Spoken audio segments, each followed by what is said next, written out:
7 horas 30 minutos. Pede outra vez, Barão. De novo. 7 horas 30 minutos. Mais uma vez, Barão. Vai dar a hora certa, Bechá. Ai, 7 horas 31 minutos agora. Nós vamos juntos até as 11 da matina. Eu sou... 11? Ah, meia-noite. 9 qualquer coisa da matina. Eu sou Ricardinho Boechat. Esta é a Band News FM. Vamos remando juntos o barquinho com as nossas praças que compõem a rede Band News FM de notícias. Um abraço, um bom dia muito especial para Vitória, para São Paulo, Salvador, Porto Alegre, Orlando, Manaus, João Pessoa, Fortaleza, Curitiba, Belo Horizonte, Rio de Janeiro, Brasília, batata assando na capital federal e também na minha cidade querida São Sebastião do Rio de Janeiro. Bom dia para os Brazucas, bom dia para Tampa, bom dia para Miami, bom dia para Orlando. Já falei de Maringá? Fala, Maringá. Bom dia, Maringá. Caçulinha da Band News FM, audiência bombando em Maringá.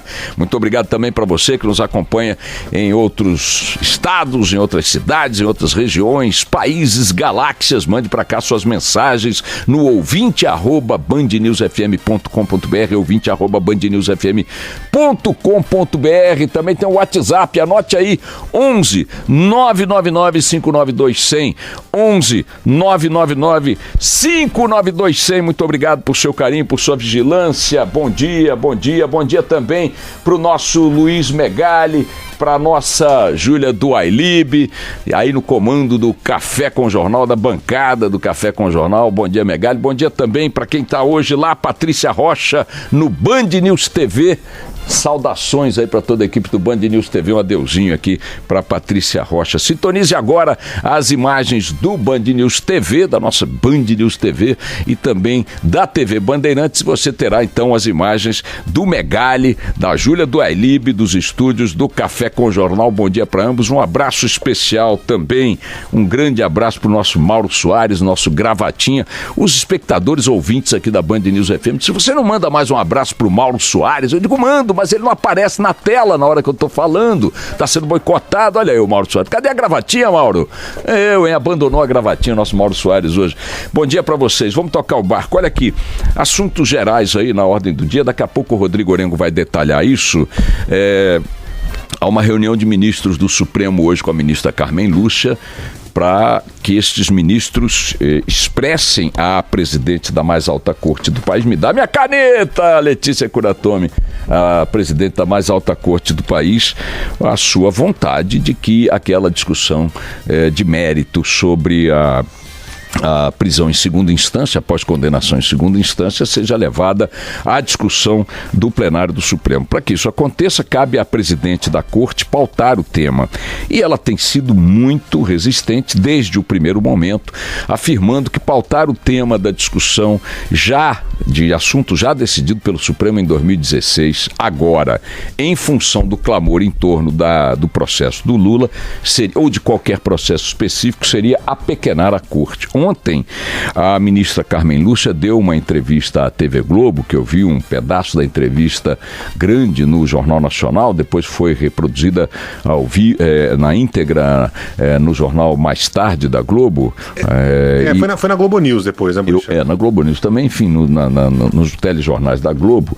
E a ministra, falando com o Heraldo Pereira, disse o seguinte, que não tem absolutamente nenhuma intenção de modificar sua posição, seu entendimento.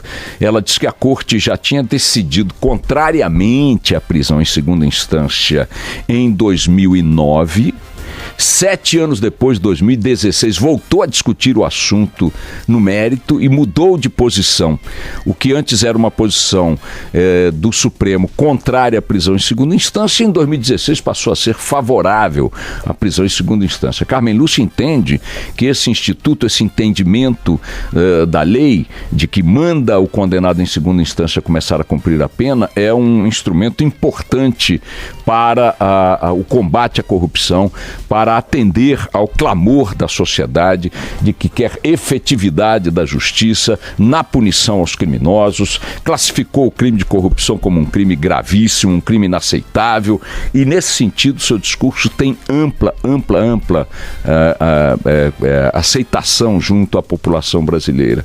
A posição da ministra de que o cumprimento da pena em segunda instância deve ser fato mantido pelo Supremo decorre, portanto, de sua leitura de que a decisão foi pacificada pelo tribunal por maioria de votos em 2016, não havendo nenhuma razão de mudança na composição do pleno, de fato relevante que se imponha para que ela agora chame à discussão novamente esse assunto. Ocorre que a decisão e a posição da ministra, repito, que conta com apoio de amplos setores da sociedade, ela é uma posição que está aparentemente muito isolada, mesmo dentre os pares que são favoráveis no mérito à opinião dela.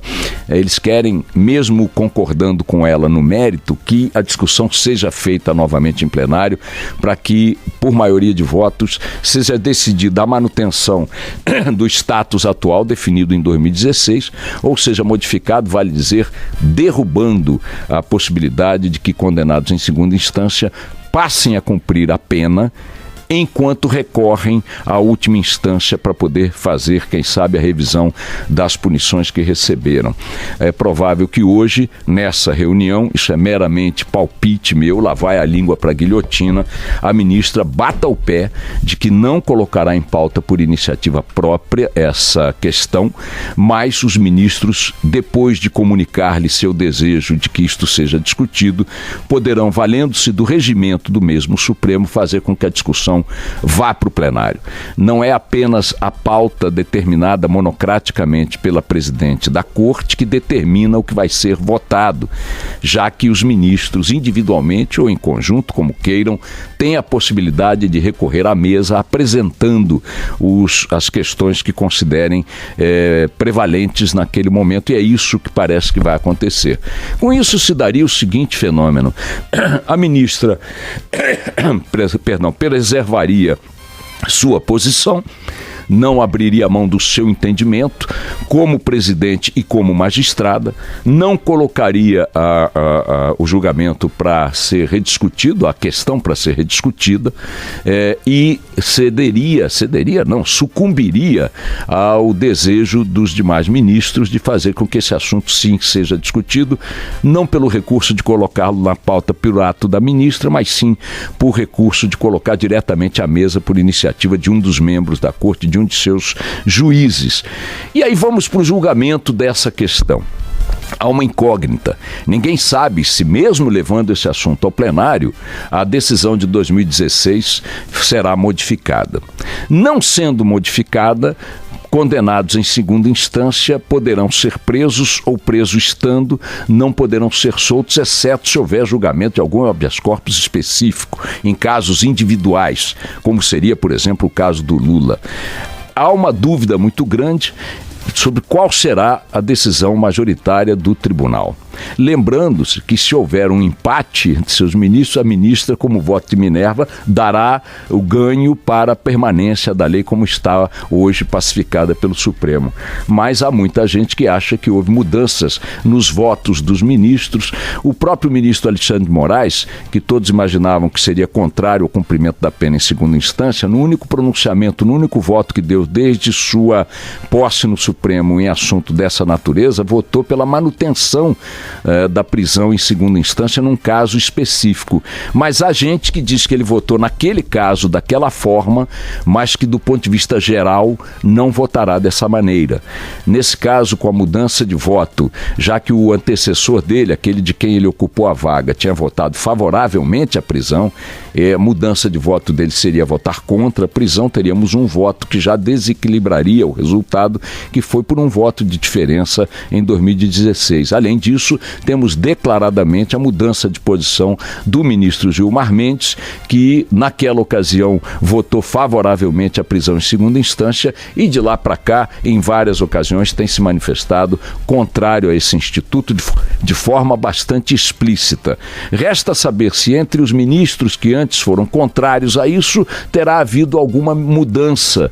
Algumas pessoas dizem que a ministra Rosa Weber teria mudado de posição, mas vejam que as margens são muito estreitinhas e essa é uma decisão que dificilmente se dará por uma vantagem muito expressiva de votos, quer numa direção, quer na outra. Então, de concreto hoje, a reunião da ministra Carmen Lúcia com os ministros do Supremo, o entendimento que eu tenho de que ela vai manter a posição dela de não pautar a matéria, mas vai ser atropelada, digamos assim, se o termo se aplica, até nem se aplica, pelo próprio regimento que permite que os ministros façam andar essa decisão por encaminhar o processo à mesa, a decisão à mesa. E o resultado é uma incógnita. A sociedade entende, como a ministra expressou ontem na sua entrevista à TV Globo, e eu concordo com ela, que a prisão em segunda instância é um instrumento fundamental para a efetividade das operações contra a corrupção, particularmente a Lava Jato.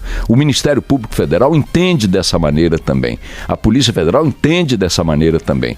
Colaboradores ou potenciais colaboradores que estão negociando denúncias em troca de benefícios tenderão a não ceder a essa possibilidade, vislumbrando a chance de permanecerem soltos independentemente do crime que tenham cometido, a despeito de condenações em segunda instância, permanecerem soltos indefinidamente, enquanto os processos enrolam para lá, enrolam para cá, excelentes advogados, muito bem remunerados, maravilhosos e tal, e caduca daqui, prescreve dali, envelhece de lá, adoece de acolá e pronto. E a punição, que é o que a sociedade quer para produzir referências no combate à corrupção, não se dará.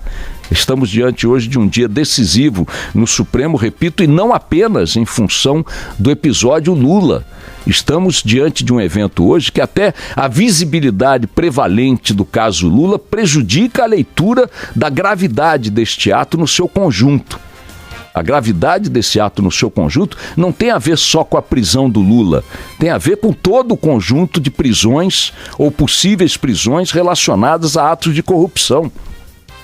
E mais, claro que cada caso depois será julgado em cada vez. O ministro Gilmar Mendes ontem indeferiu uma solicitação, não sei proveniente de onde, pedindo para soltar todos os presos condenados em segunda instância que ainda tenham recursos pendentes em instâncias superiores. Não aceitou esse pedido genérico. Imaginem.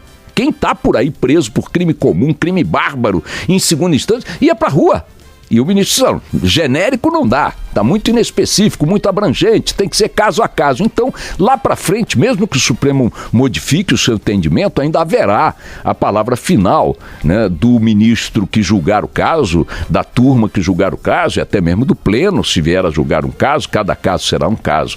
Mas o fato é que isso abre uma porteira novamente para a impunidade que a decisão de 2016 tinha fechado, pelo menos parcialmente. É um recuo, sem sombra de dúvida, é um recuo. Mas vamos ver o que o Supremo vai decidir. Falando ainda de Lula, ontem houve uma manifestação muito forte lá em Bagé, onde ele estava reiniciando a sua caravana, né? Caravana pelo Brasil, caravana sei lá pelo quê, caravana Holiday, não me lembro qual é o nome, e o Lula foi alvo de manifestações muito hostis e tal, contra ele, bloquearam o Estado, fizeram aquelas coisas e tal. Ele acusou os manifestantes de fascistas, eram pequenos produtores rurais, gente que trabalha lá no agronegócio, com seus tratores e tal. Eu queria fazer 2 ou 3 observações rápidas a respeito disso. Eu prefiro cenários políticos em que os lados tenham liberdade e direito de se manifestar, quaisquer que sejam. Bolsonaro, Lula, Marina Silva, Ciro Gomes, Alckmin, que tenham o direito de fazer seus comícios, suas caravanas e tal, e que seja respeitado esse direito, ok? Por princípio, penso dessa maneira. Quem mais faz coisas desse tipo para impedir o direito à manifestação de seus oponentes são as forças políticas que estão associadas ao Lula. Isso que nós vimos ontem, feito por esses manifestantes com seus tratores e máquinas agrícolas em Bagé, é um ato que segue o figurino irretocável de ações de MST, MTST, UNE, CUT, centrais sindicais e tudo mais, partidos mais à esquerda, quando adversários deles estão fazendo coisas iguaizinhas a que o Lula quis fazer. Comícios, manifestações e caravanas. Então, se estes manifestantes de ontem, nas palavras de Lula, são fascistas, porque se manifestaram daquela forma, eu queria saber qual é a opinião do Lula quando os manifestantes que o apoiam se manifestam dessa forma, quase que diariamente, sempre que algum oponente resolve exercer o seu direito de livre manifestação também. Então, o primeiro dado é esse que eu queria colocar. O Lula está aí numa bifurcação de língua. A língua dele ou vai bem para um lado ou vai para o outro. Na verdade, tem que dizer o seguinte: quem faz esse tipo de coisa, tentando impedir o direito à manifestação de quem quer que seja, é fascista, ou está agindo como fascista. Então, ok, enquadra como fascista os manifestantes de ontem, mas pergunto para o Lula como é que ele chama as manifestações dos seus aliados, quando eles agem da mesmíssima maneira, considerando que agem da mesmíssima maneira o tempo todo. O tempo todo e há muitos anos. Registro fechado. Segundo registro, independentemente da manifestação contrária a Lula ontem, a adesão popular à caravana ontem em Bagé foi melancólica. E por que eu estou registrando isso? Porque há uma contradição entre esta dimensão que as pesquisas dão à figura do Lula nesta disputa política do momento e o que está acontecendo nas ruas. Os deslocamentos de Lula, salvo em alguns bolsões onde ele é mais popular de fato e tal, uma figura ainda mítica, etc. e tal, e mais, isso tem ocorrido no Nordeste, aconteceu isso em algumas cidades e tal, ele foi muito bem acolhido, né? Mas nos demais pedaços, Lula não tem atraído população, não tem atraído multidões, não tem nada mais do que a sua velha e boa militância. Bagé ontem deu o retrato da dificuldade que a figura de Lula e as forças a ele aliadas estão enfrentando hoje para botar gente na rua favoravelmente a eles. E aí deriva para a seguinte questão. A Gleisi Hoffmann, presidente do PT, disse que nós não vamos aceitar pacificamente a prisão do Lula, a condenação, etc. e tal. E eu me pergunto o que seria isto? A mobilização das massas? Mas não estão mobilizando, não estão conseguindo. Então há uma decantação desse mito de que Lula e as esquerdas conseguem botar multidões nas ruas. Nem a direita consegue, aliás, poucas vezes conseguiu na história, e nem a esquerda, que algumas vezes conseguiu a história, está conseguindo. Isso significa que o povo brasileiro está desinteressado pela política? Está abúlico? Não. O povo brasileiro jamais esteve tão interessado na política quanto está nestes tempos. Jamais esteve tão interessado em política, discutindo política, quanto está nesses tempos. Só que ele está desenvolvendo uma química seletiva das suas manifestações. As pessoas não estão mais embarcando à direita e à esquerda nesse oba-oba profissional que sempre caracterizou a política no Brasil. As pessoas estão com outra cabeça, estão analisando, estão estudando, estão verificando, etc. e tal. E para concluir, o Mujica, presidente do Uruguai, que se encontrou com Lula ontem na extensão dessa caravana, disse uma frase que o Lula deveria ter ouvido com atenção. Ele disse: as esquerdas no Brasil têm que se unir e tem que parar de pensar numa pessoa só. Ou seja, disse para o Lula, desembarca e dá espaço para novas lideranças nesse campo ideológico. Essa foi a minha leitura do conselho do experiente Mujica, que gosta do Lula, é aliado do Lula. O Lula, na verdade, é a figura que ao mesmo tempo se apresenta como o grande nome da esquerda, como também o único nome da esquerda, reduzindo a ele e nada mais do que a ele, toda a possibilidade de um campo ideológico avançar na discussão política. E como eu acho que a diversidade na política é fundamental para a democracia, torço para que a esquerda possa encontrar caminhos que não passem apenas, exclusivamente, por uma porteira chamada Lula. Vale esse raciocínio para a direita, para o centro, enfim, para que as forças políticas se organizem melhor e tenhamos uma eleição, quem sabe, que possa recolocar o país nos rumos, tá bom? Vamos nessa, minha gente!